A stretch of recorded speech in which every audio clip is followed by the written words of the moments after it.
Inhaled gases are used primarily for maintenance of anesthesia after administration of an intravenous agent. Depth of anesthesia can be rapidly altered by changing the inhaled concentration. Inhalational agents have very steep dose-response curves and very narrow therapeutic indices, so the difference in concentrations causing surgical anesthesia and severe cardiac and respiratory depression is small. No antagonists exist. To minimize waste, potent inhaled agents are delivered in a recirculation system containing absorbents that remove carbon dioxide and allow rebreathing of the agent. Inhalational agents include desflurane, halothane, isoflurane, nitrous oxide, sevoflurane. Let us discuss all of them one by one, but first let us talk about their mechanism of action in general. No specific receptor has been identified as the locus of general anesthetic action. The fact that chemically unrelated compounds produce anesthesia argues against the existence of a single receptor. It appears that a variety of molecular mechanisms may contribute to the activity of general anesthetics. At clinically effective concentrations, general anesthetics increase the sensitivity of the alpha-aminobutyric acid, GABA, receptors to the inhibitory neurotransmitter GABA. This increases chloride ion influx and hyperpolarization of neurons.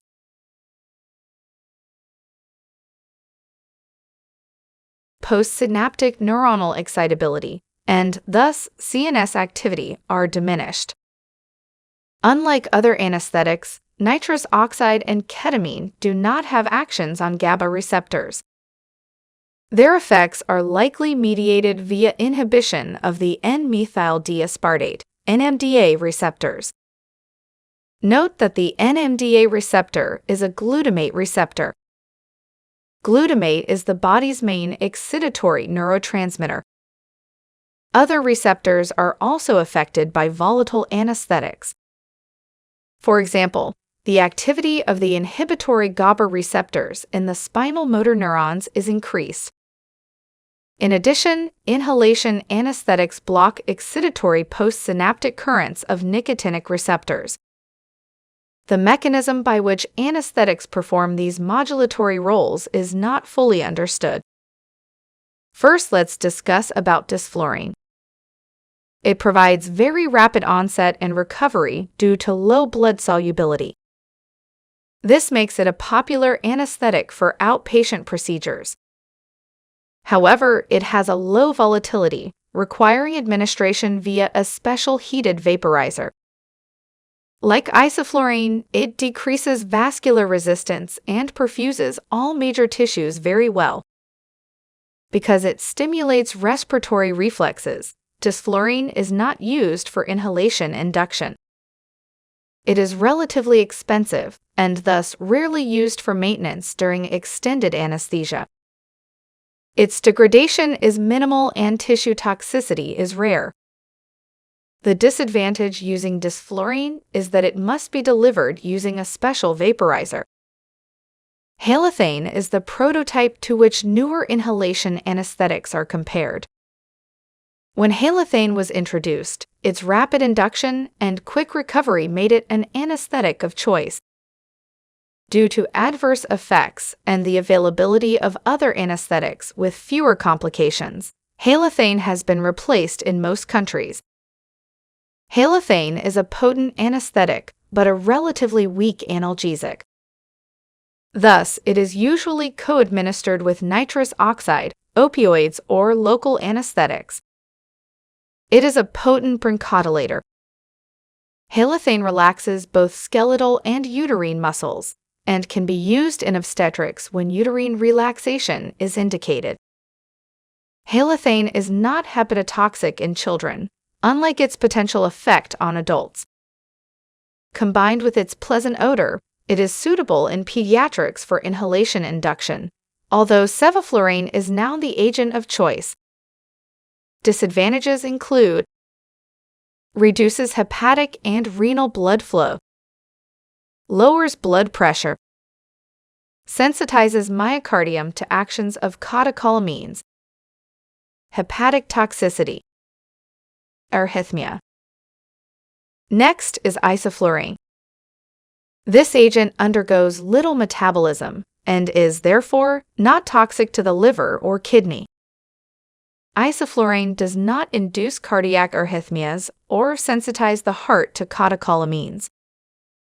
However, like other halogenated gases, it produces dose-dependent hypotension.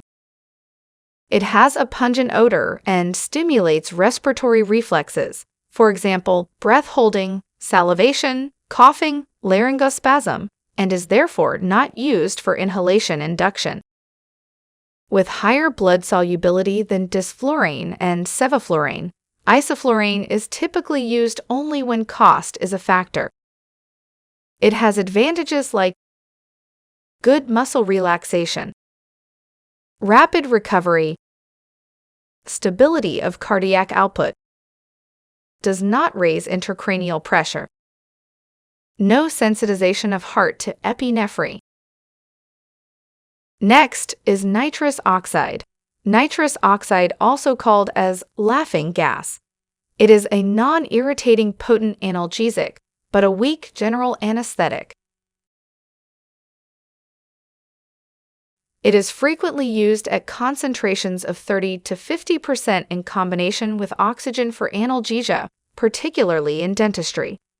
Nitrous oxide alone cannot produce surgical anesthesia, but it is commonly combined with other more potent agents. Nitrous oxide is poorly soluble in blood and other tissues, allowing it to move very rapidly in and out of the body. Within closed body compartments, nitrous oxide can increase the volume, for example, causing a pneumothorax or pressure, for example, in the sinuses, because it replaces nitrogen in various air spaces faster than the nitrogen leaves. Its speed of movement allows nitrous oxide to retard oxygen uptake during recovery, thereby causing diffusion hypoxia, which can be overcome by significant concentrations of inspired oxygen during recovery. Nitrous oxide does not depress respiration and does not produce muscle relaxation. When co-administered with other anesthetics, it has moderate to no effect on the cardiovascular system or on increasing cerebral blood flow, and it is the least hepatotoxic of the inhalation agents. Therefore, it is probably the safest of these anesthetics, provided that sufficient oxygen is administered simultaneously. If we talk about its advantages, good analgesia, rapid onset or recovery, safe, non-irritating. Its disadvantages include incomplete anesthesia, no muscle relaxation, must be used with other anesthetics for surgical anesthesia. Sevoflurane. Sevoflurane has low pungency, allowing rapid induction without irritating the airways. This makes it suitable for inhalation induction in pediatric patients. It has a rapid onset and recovery due to low blood solubility. Sevoflurane is metabolized by the liver, and compounds formed in the anesthesia circuit may be nephrotoxic if fresh gas flow is too low. Disadvantages of sevoflurane include potential renal toxicity at low flows. Advantages include bronchial smooth muscle relaxation, good for patients with asthma. Rapid onset and recovery. Not irritating, useful in children.